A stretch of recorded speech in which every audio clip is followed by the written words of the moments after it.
स्वागत है आप सभी का। मैं हूं आपके साथ राजीव ढोंडियाल। चीन में कोरोना से हाहाकार है तो दुनिया भी पूरी तरह से अलर्ट मोड में आ गए। नए साल के जश्न से पहले केंद्र सरकार ने भी लोगों को आगाह किया है। सरकार लोगों को लगातार आगाह कर रही है। राज्यों के लिए एडवाइजरी जारी की गई है। ऑक्सीजन और वेंटिलेटर की व्यवस्था दुरुस्त रखने के लिए कहा गया है। देश भर के एयरपोर्ट्स अलर्ट पर हैं। चीन समेत 5 देशों में आने वालों से का जो है आरटीपीसीआर टेस्ट किया जा रहा है। अगर कोई संक्रमित मिला तो उसे आइसोलेट किया जाएगा। मंगलवार को कोरोना की तैयारियों का मॉक ड्रिल है। केंद्रीय स्वास्थ्य मंत्री मनसुख मांडविया अस्पतालों का जायजा लेंगे।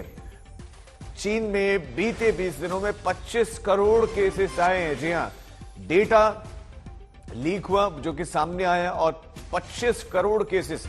हालात गंभीर हैं और भी देशों में। जापान में स्थिति अच्छी नहीं है। कोरिया में भारत पहुंचने पर भी कोविड टेस्ट के बाद ही एयरपोर्ट से एग्जिट की इजाजत मिलेगी। देश में आज कोविड का केस बढ़ा है और देश में कोविड महामारी न फैले उसके लिए हम अलर्ट मोड पर काम कर रहे हैं। हमने एयर सर्वेलेंस भी चालू किया है, सुएज सर्वेलेंस भी चालू किया है और ह्यूमन सर्वेलेंस तो हो ही रहा है। स्वास्थ्य मंत्रालय ने राज्यों को खत लिखकर स्वास्थ्य सेवाएं दुरुस्त रखने के लिए दिशा निर्देश जारी कर दिए हैं। मंगलवार को देश भर में एक साथ मॉक ड्रिल होगी, जिसके आधार पर देश भर के अस्पतालों में स्वास्थ्य सेवाओं और सुविधाओं का बारीकी से निरीक्षण किया जाएगा। अस्पतालों में ऑक्सीजन, वेंटिलेटर और बेड्स की उपलब्धता की जांच होगी। डॉक्टरों और स्वास्थ्य कर्मियों की संख्या और प्रबंधन का विश्लेषण किया जाएगा। टीकाकरण अभियान की समीक्षा होगी। सैंपल की जांच की रफ्तार भी परखी जाएगी। बस अड्डों, रेलवे स्टेशन और अस्पतालों में अब लोग मास्क में नजर आ रहे हैं। नए साल के जश्न के बीच कोलकाता में सेंटा लोगों को मास्क और सैनिटाइजर बांटते नजर आए। बोधगया में आने वाले श्रद्धालुओं के लिए जांच शिविर लगाया गया है और मास्क पहनने की अपील की गई है। ब्यूरो रिपोर्ट, आज तक। तो राज्यों को पर्याप्त इंतजाम के लिए निर्देशित किया गया है, लेकिन इंतजाम है कितने हैं बताने के लिए हमारे साथ हमारे 3 संवाददाता अलग अलग हिस्सों से जुड़ गए हैं। राम किनकर सिंह संवाददाता दिल्ली से हमारे साथ हैं, समर्थ श्रीवास्तव लखनऊ से हमारे साथ हैं और रविश पाल सिंह हमारे साथ भोपाल से हैं। सबसे पहले देश की राजधानी दिल्ली का रुख करते हैं। राम किनकर, दिल्ली में अस्पतालों में किस तरह के इंतजाम, कितने बदले गए हैं अस्पताल इस अलर्ट के बाद? राजी, देखिए जिस तरह से तमाम घटनाक्रम 2-3 दिनों से हो रहा है, खासकर कोविड को लेकर के, तो अस्पताल अलर्ट मोड पर हैं और ज़्यादातर अस्पतालों ने तैयारियां कर रखी हैं कि किस तरह से मंगलवार को वह जो है मॉक ड्रिल को संपन्न करेंगे। इन सब के बीच आपको बता दें कि लगातार जिस तरह से सरकार अलर्ट मोड पर है उसी तरह से अस्पताल भी अलर्ट मोड पर हैं। ऐसे में लग रहा था कि कोरोना हमारे बीच में ही था, लेकिन लोगों को लग रहा था कि जा चुका है। तो अब हेल्थ इंफ्रास्ट्रक्चर कितना तैयार है और कितने तैयार हैं हम, यह बाकायदा सबकी परीक्षा है और लिहाजा सभी एक्टिव हैं। यहाँ पर अगर मैं बात करूं पहाड़गंज मार्केट में, तो कई इक्का दुक्का लोग ऐसे हैं जो कि दिखाई दिए कि उन्होंने मास्क लगाया हुआ है। ऐसे में अगर बात करें तो बहुत जो जागरूक लोग हैं वो मास्क लगा रहे हैं, लेकिन बहुत से ऐसे लोग हैं जिनको अभी लगता है कि मास्क अभी जरूरी नहीं है। तो ऐसे में अगर सरकार पाबंदियां लगाती हैं, फिलहाल सरकार ने ऐसी कोई बात नहीं की कि वो पाबंदी लगाएगी, तो ऐसे में जो लोग हैं वो फिलहाल सतर्क हो रहे हैं। और जो साफ देखा जा रहा है कि ये सब कुछ इसलिए हो रहा है क्योंकि चाइना, साउथ कोरिया, जापान में जो स्थिति हम देख रहे हैं उसको लेकर के हम कितने तैयार हैं इसकी बाकायदा परख की जाएगी। बिल्कुल राम किनकर, हमारी तैयारियों में इंपॉर्टेंट ये है कि आम आदमी कितना तैयार, आम आदमी जागरूक कितना है। आम आदमी आप बता रहे हैं कि मास्क लगाकर फिलहाल तो नहीं घूम रहा, इक्का दुक्का लोग भले ही दिख जाए लेकिन ज्यादा नहीं दिख रहे हैं। लखनऊ की स्थिति क्या है? समर्थ हमारे साथ है। समर्थ, आम आदमी वहां का कितना मास्क लगाकर जा रहा है, पहला। दूसरा यह कि वहां पर बेड्स की संख्या, वेंटिलेटर्स की संख्या अस्पतालों में कितनी बढ़ाई गई है? राजीव, देखिए यहाँ पर बेड्स की संख्या और वेंटिलेटर की संख्या जो है वो बढ़ाई गई है। इसके अलावा जो वैक्सीनेशन है ना, वो आप पिछले अगर 10 दिन का आंकड़ा उठाएंगे तो पर डे के हिसाब से लगभग 50-60 हो रहा था, पर अब वो आंकड़ा पर डे के हिसाब से 1000 पहुंच गया है। मैं केवल लखनऊ की बात कर रहा हूँ। तो लोग जागरूक जरूर हुए हैं, पर जो आदेश सरकार के द्वारा दिए जा रहे हैं उसका धरातल पर कितना पालन हो रहा है उसको आपको सामने देखना है तो आप लखनऊ के लेखराज मार्केट में आए और मेरे पीछे आप जो तस्वीर देखेंगे वो आप देखिए कि अभी सुबह 9 बजे का समय है और इस समय माना जाता है कि आमतौर पर सड़कों में भीड़ नहीं होती है, पर यहाँ पर जो लोग इकट्ठा हुए हैं आपको किसी के भी चेहरे पर यहाँ पर मास्क नजर नहीं आ रहा होगा, किसी के भी चेहरे पर। अब मैं एक आदमी आपको दिखा दूं, अगर किसी के चेहरे पर आपको मास्क नजर आ रहा हो, किसी के भी चेहरे पर मास्क नहीं नजर आ रहा है। ऐसा लग रहा है कि कोविड जो है कोई इसकी गहमा गहमी है ही नहीं। आप इधर की तरफ देखिए, आपकी नजर जिधर जाएगी वहां पर आप देखेंगे कि कहीं पर मास्क नहीं है। आइए, सुबह का समय है, इधर आ जाते हैं लोग, यूजुअली ब्रेकफास्ट करने के लिए दुकानों पर आते हैं। यहाँ पर आप देखिए गर्मा गर्म पूड़ियां निकल रही हैं, पर यहाँ पर भी किसी के पास मास्क नहीं लगा है। कोई भी यहाँ पर देखिए, क्यों ग्राहक आपके पास आते हैं, कोई मास्क लगाए हैं? अभी तो नहीं लगाए। आप लोग क्यों नहीं लगाए? अभी सर लगा रहे, मतलब चाइना के हालात पर देखे आप लोगों ने? जी जी जी देखे। बूस्टर डोज लगवाई आपने? हाँ, दूसरी डोज लग गई। तो देखिए यहाँ पर किस तरह के हालात हैं और तस्वीर मैं आपको दिखाऊंगा। यहाँ से आप इधर की तरफ मेरे साथ आगे आइए, तो यहाँ पर आप देखिए, जितना मैं आगे बढ़ रहा हूँ उतना यहाँ पर आपको जो है कहीं ना कहीं जो सोशल डिस्टेंसिंग की बात की गई थी सरकार द्वारा कि उसका पालन होगा और जहां भीड़ भाड़ होगी वहां मास्क का प्रयोग होगा, यहाँ सिर्फ और सिर्फ भीड़ भाड़ है। नंबर 1, सोशल डिस्टेंसिंग का पालन नहीं हो रहा। नंबर 2, यहाँ पर आपको किसी के भी चेहरे पर मास्क नहीं लगा होगा। क्यों चाचा, कोविड आ गया है, मास्क नहीं लगाए आप लोग? मास्क नहीं लगाएंगे, कोरोना वापस आ रहा है। अच्छा तो लगाएंगे। हाँ लगाएंगे। बूस्टर लगाए आप लोग को? हाँ लगाएंगे। वैक्सीनेशन करवाया था? जी। देखिए और भी लोग, ये देखिए तमाम लोग खड़े हैं, किसी के भी नहीं। क्यों मास्क नहीं लगाएंगे आप लोग? डर नहीं लग रहा कोरोना से?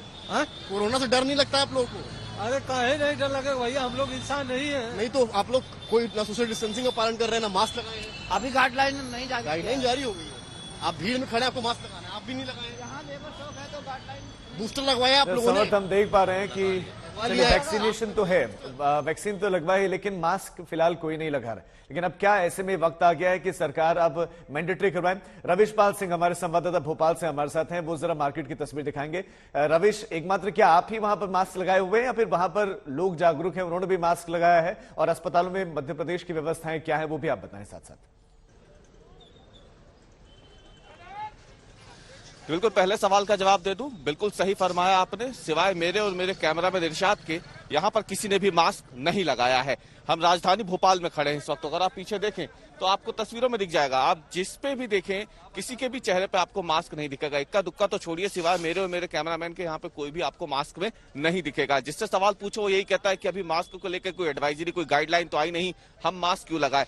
डर जरूर है कोरोना का, लेकिन अभी वो डर इतना हावी नहीं हुआ है कि लोग मास्क लगा करके बाहर निकले। हम जब से ये खबरें चलनी शुरू हुई है देश में कोविड को लेकर के, प्रधानमंत्री नरेंद्र मोदी हो, केंद्र सरकार हो या फिर राज्य सरकार हो, उन्होंने बैठकों का दौर शुरू किया है। उसके बाद से ही लगातार हम जब बाजार में निकल रहे हैं तो देख रहे हैं कि लोग अभी कोरोना को लेकर कितने ज्यादा प्रभावित अपने आप को समझ नहीं रहे हैं, और यही वजह है कि मास्क नहीं लगा रहे हैं। हम सबसे पूछते हैं, हर उम्र के लोग हैं जो यही बात देखे हैं, तो मास्क को लेकर के क्या कहते हैं आप लोग, मास्क क्यों नहीं लगा रहे हैं? जी हमें मालूम नहीं था, वैसे अभी हमें पता चला है, अब हम मास्क लगाना शुरू करेंगे। अभी आपको बाजार में दिख रहा है कोई लोग आने? नहीं, अभी तो कोई ऐसा मास्क वाला दिखा नहीं मुझे, और ना किसी ने बताया गाइडलाइन के बारे में और मास्क के बारे में। और भी कई सारे लोग, उनसे भी हम बात करते हैं। अंकल, ये होता है मास्क को लेकर के अब एक बार फिर से लोग मास्क पहन रहे हैं, आपने नहीं पहना, अब तो कोरोना एक बार फिर से आने वाला है। जरूरी पहनना चाहिए, अब तो मतलब आने वाला है, केयर रखना चाहिए। फिर आपने तो पहना नहीं, आपने वैक्सीन सब लगवाई है? पूरी लग गई, बूस्टर डोज भी? सब पूरा लग गया। मास्क पहनेंगे? बिल्कुल पहनेंगे। लोग मान तो रहे कि मास्क पहनना चाहिए। एक बात तो क्लैरिटी है कि लोगों को अभी पता नहीं है कि चीन में स्थिति क्या है, ये बात तो क्लियर है, क्योंकि जिससे बात कर रहे हैं कि अच्छा अब पता चला, अब हम लगाएंगे। आप तीनों का बहुत शुक्रिया इस तमाम जानकारी के। राम किनकर आपका, समर्थ आपका और रविश आपका। माना कि देश में असर अभी कम है, चीन जैसी स्थिति नहीं है, दूसरे देशों जैसी स्थिति नहीं है, लेकिन वो स्थिति आ सकती, उत्पन्न हो सकती है। आप सरकार की तरफ ना देखें, आप खुद से ही मास्क लगाना शुरू कर दें, यह आपके लिए, आपके समाज के लिए बेहतर है। बहरहाल अब खबरों में आगे बढ़ते हैं। एक्ट्रेस तुनिशा शर्मा का पोस्टमार्टम कर दिया गया है, इससे जुड़ी बड़ी खबर, और पोस्टमार्टम की वीडियोग्राफी भी करवाई गई है। अभिनेत्री तुनिशा ने कल सुसाइड किया था, अपने सेट पर ही मेकअप रूम में सुसाइड किया था। जिस मेकअप रूम में सुसाइड किया था वो मेकअप रूम उनके को एक्टर का था, शीजान उनका नाम बताया जा रहा है। शीजान को गिरफ्तार कर लिया गया है, आज उनकी संभवतः कोर्ट में पेशी भी। तुनिशा का लेकिन जो शव है वो इस वक्त अस्पताल में रखा गया है। रात में तुनिशा का पोस्टमार्टम किया गया, लेकिन उसकी वीडियोग्राफी करवाई गई है।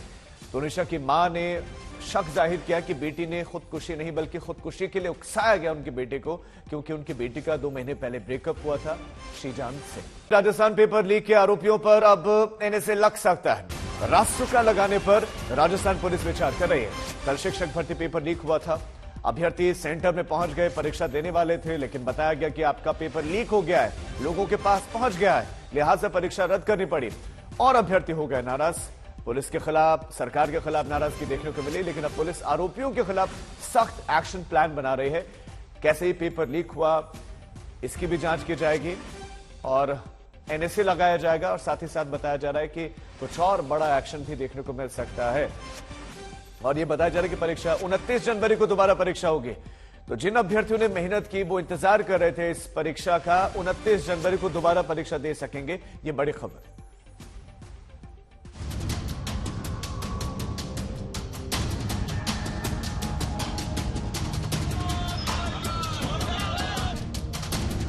जब बस ही बन गई साजिश का अड्डा, जब बस में ही होने लगी नकल, जब परीक्षा से पहले ही पेपर आ गया बाहर।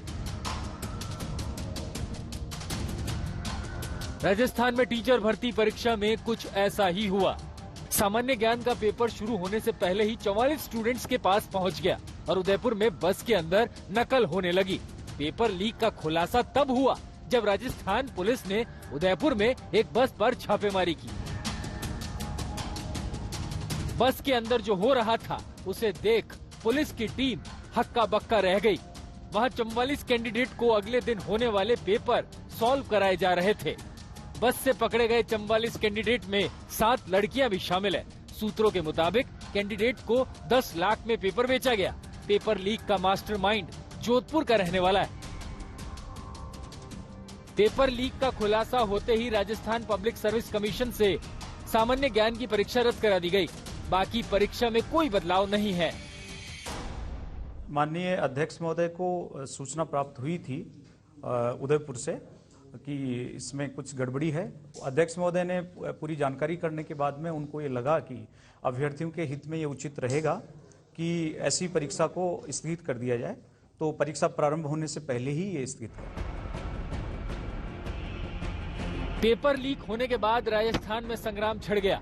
छात्रों ने शहर शहर प्रदर्शन शुरू कर दिया। बैनर पोस्टर के साथ गहलोत सरकार के खिलाफ नारेबाजी होने लगी। क्या जयपुर, क्या उदयपुर और क्या अजमेर, हर शहर में छात्र सड़कों पर उतर आए। छात्रों के गुस्से के बाद सरकार डिफेंसिव हो गई। सीएम अशोक गहलोत ने ट्वीट किया, शिक्षक भर्ती की सामान्य ज्ञान की परीक्षा को एहतियातन निरस्त कर दिया गया है, जिससे किसी भी मेहनतकश युवा के साथ अन्याय न हो। बेईमानों को जेल में बंद किया गया है। हम इसके लिए सख्त कानून बनाएंगे, बना दिया गया है। कोई भी व्यक्ति पेपर आउट करेगा उसमें सहयोगी बनेगा, 10 से 12 साल तक की जेल, उसकी संपत्ति को कुर्क करना, 2-2 करोड़ रुपए का फाइन करना, बहुत सख्त कानून बनाया है। और उसके बाद में जो नीट की परीक्षा हुई, लेवल 1 की आपने देखा होगा, निर्माण गति से हो गई। और मेरी उम्मीद है कि आगे भी जो परीक्षाएं होंगी उसमें कोई नकल करने की हिमाकत नहीं करेगा। राजस्थान में second grade teacher selection exam 6 चरणों में करवाया जा रहा है। इसमें करीब 13 लाख छात्र परीक्षा दे रहे हैं। 5 साल बाद हो रही इस परीक्षा से काफी छात्रों को उम्मीद है। सरकार को चाहिए कि उनकी उम्मीदों को चोट न पहुंचे। जय किशन के साथ शरद कुमार, जयपुर, आज तक।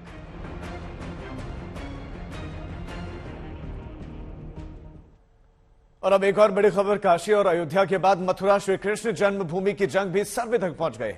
हिंदू पक्ष की अर्जी पर कोर्ट ने सर्वे का आदेश दिया। 20 जनवरी तक रिपोर्ट तलब कर ली है।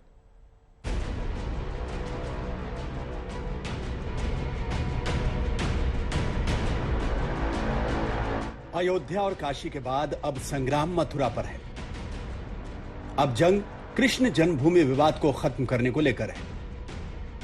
मथुरा में शाही ईदगाह में विवादित स्थल के सर्वे की मांग कर रहे पक्ष को कोर्ट की ओर से बड़ी राहत मिली है। हिंदू पक्ष की अपील पर कोर्ट ने सर्वे का आदेश दिया है। सर्वे 2 जनवरी को होगा।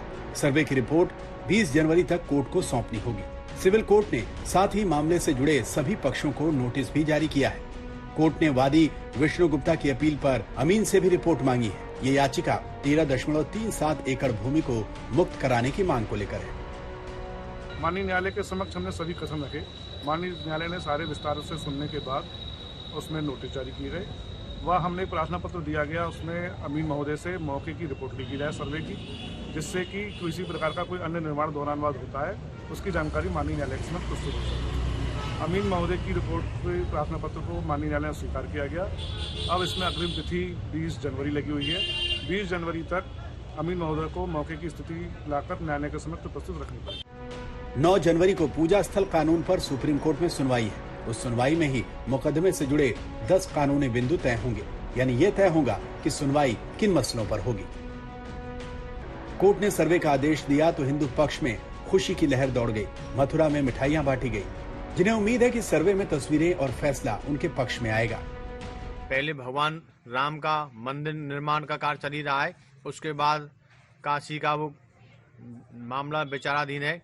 अब मथुरा में भी ये इस केस की पहली सीढ़ी पार हो गई है। कल माननीय न्यायालय ने उसमें सरकारी अमीन भेजकर और उसकी सरकारी रिपोर्ट मंगाकर न्यायालय में जमा करने का आदेश जो दिया है, उसका हिंदू महासभा बहुत बहुत स्वागत करती है। हिंदू पक्ष का दावा है कि शाही ईदगाह में स्वास्तिक का चिन्ह है। मस्जिद के अंदर कई मंदिर होने के प्रतीक हैं। वहीं मस्जिद के नीचे भगवान का गर्भगृह है। शाही ईदगाह में हिंदू स्थापत्य कला के सबूत मौजूद हैं। हिंदू पक्ष चाहता है कि वैज्ञानिक तरीके से इस बात की पुष्टि की जाए, जिसे लेकर करीब 1 साल पहले याचिका दाखिल की गई थी, जिसमें वीडियोग्राफी की मांग की गई। वहीं दूसरा पक्ष कह रहा है कि उसे इस मुकदमे की कोई जानकारी नहीं थी। 1935 में इलाहाबाद हाईकोर्ट ने 13.37 एकड़ की विवादित भूमि बनारस के राजा कृष्णदास को अलॉट कर दी थी। 1951 में श्री कृष्ण जन्मभूमि ट्रस्ट ने ये भूमि अधिग्रहित कर ली। ये ट्रस्ट 1958 में श्री कृष्ण जन्मस्थान सेवा संघ और 1977 में श्री कृष्ण जन्मस्थान सेवा संस्थान के नाम से रजिस्टर्ड हुआ। 1968 में श्री कृष्ण जन्म सेवा संस्थान संघ और शाही ईदगाह कमेटी के बीच हुए समझौते में इस 13.37 एकड़ जमीन का स्वामित्व ट्रस्ट को मिला और ईदगाह मस्जिद का मैनेजमेंट ईदगाह कमेटी को दिया गया, जिसके बाद से लगातार ये मस्जिद भी जंग का अखाड़ा बनी हुई है। जहां हिंदू पक्ष के लिए कोर्ट की ओर से बड़ी राहत आई है, वहीं मुस्लिम पक्ष अब सुप्रीम कोर्ट जाने की तैयारी कर रहा है। दिल्ली में भारत जोड़ो यात्रा के दौरान कई रंग नजर आए। यात्रा के दौरान राहुल गांधी ने मंदिर में माथा टेका तो मजार पर चादर भी चढ़ाई।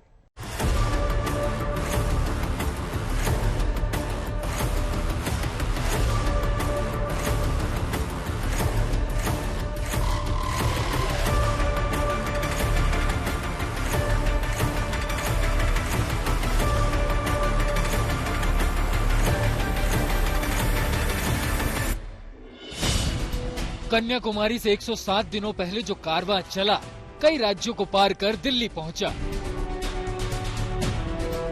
तो राजधानी में भारत जोड़ो यात्रा के तमाम रंग नजर आए। यात्रा के स्वागत को लेकर कार्यकर्ता बेहद जोश में आए।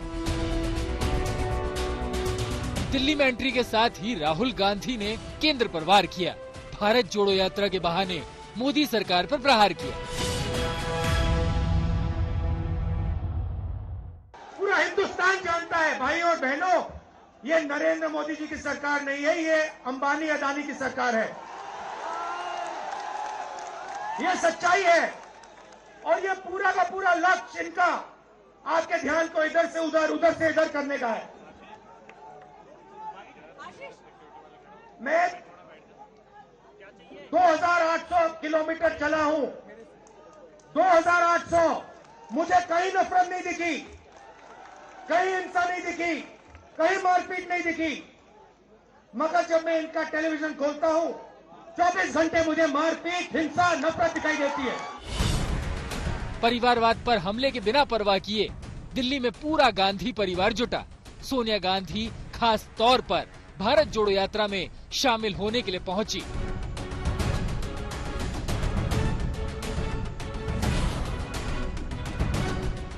उनके साथ प्रियंका गांधी और रॉबर्ट वाड्रा भी राहुल गांधी के साथ कदम से कदम मिलाते नजर आए।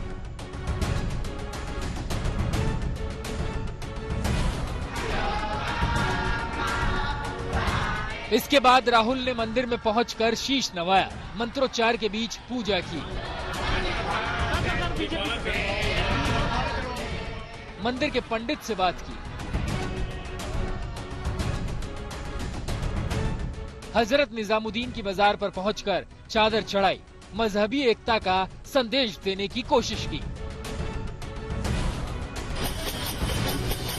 पूरी दिल्ली में कहीं ढोल नगाड़ों के साथ राहुल का स्वागत हुआ तो कहीं लोक नृत्यों की झलक के बीच सफर आगे बढ़ा।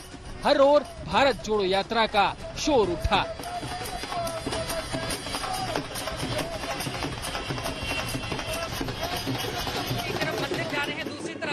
वो जा रहे हैं दरगाह पर, लेकिन उसके पहले आईटीओ की तस्वीरें आप तक पहुंचाना चाहेंगे। आशीष, यहाँ पर जरा पीछे देखिए, यहाँ पर ढोल नगाड़ों के साथ राहुल गांधी के स्वागत की तैयारी है। ये महिलाएं यहाँ पर नृत्य करते हुए उनका वेलकम करेंगे। आईटीओ पूरा का पूरा एक तरफ जाम देखने को मिल रहा है, तो वहीं दूसरी तरफ कांग्रेस पार्टी के कार्यकर्ता काफी जोश में नजर आ रहे हैं। तो दूसरी तरफ आपको लेकर चलेंगे। संजय, जरा आइए, यहाँ पर बैंड बाजा भी तैयार है। गांधी बैंड देखिए ये लेकर आए हुए हैं।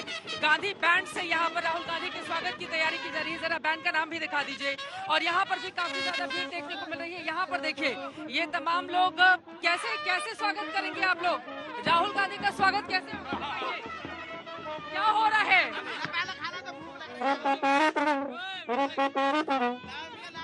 राहुल गांधी के स्वागत करने के लिए देखिए लोग यहाँ पे तैयार है। दूसरी तरफ कांग्रेस पार्टी के तमाम कार्यकर्ता, चूंकि सभी को कहा गया है साइड में रहने के लिए, यहाँ पर आप देखेंगे कि तमाम लोग ऊपर की तरफ मौजूद हैं जहाँ से राहुल गांधी का स्वागत करने के लिए। और यहाँ पर कांग्रेस के तमाम बड़े नेता भी आपको दिखाई दे रहे हैं ऊपर मंच पर खड़े हुए। दिल्ली में भारत जोड़ो यात्रा के पहले चरण के पूरा होने पर जबरदस्त तैयारी थी। लोग दूर दूर से यात्रा में शामिल होने पहुँचे। राहुल के साथ कदम से कदम मिलाया। भारत जोड़ो यात्रा को किसानों, बेरोजगारों के हित में बताया।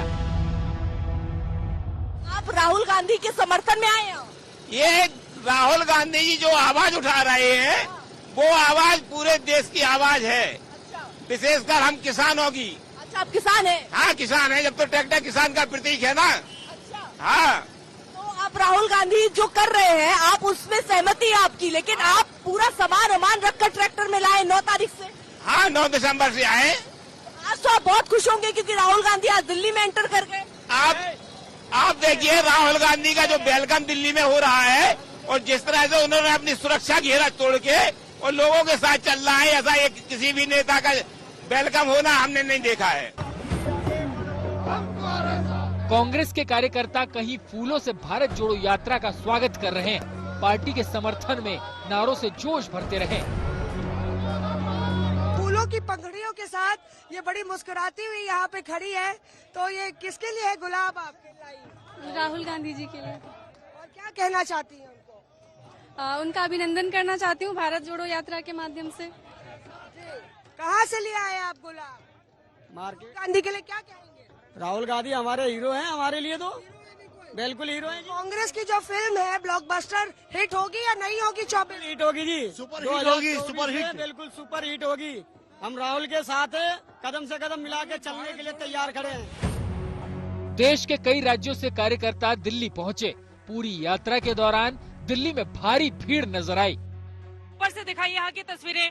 आपको बता दें भारी भीड़ यहाँ पर देखने को मिल रही है और कांग्रेस पार्टी के कार्यकर्ता काफी ज्यादा उत्साह में है। राहुल गांधी की ये जो भारत जोड़ो यात्रा है वो राजधानी दिल्ली के आईटीओ में पहुंच चुकी है और यकीनन आज की इन तस्वीरों के जरिए अपनी पूरी ताकत दिखाने की कोशिश, क्योंकि दिल्ली से जो मैसेज जाता है उसका असर देश भर में पड़ता है। इसी वजह से दिल्ली में पूरी ताकत दिखाने की कोशिश में इस वक्त कांग्रेस पार्टी लगी हुई है। राहुल गांधी की भारत जोड़ो यात्रा का पहला चरण दिल्ली पहुंचने के साथ पूरा हो गया है। अब नए साल के बाद यात्रा आगे बढ़ेगी और इस यात्रा के साथ सियासी गाड़ी भी आगे बढ़ेगी। दिल्ली से मौसमी सिंह, सुप्रिया भारद्वाज, अर्पिता आर्य के साथ चित्रा त्रिपाठी, आज तक।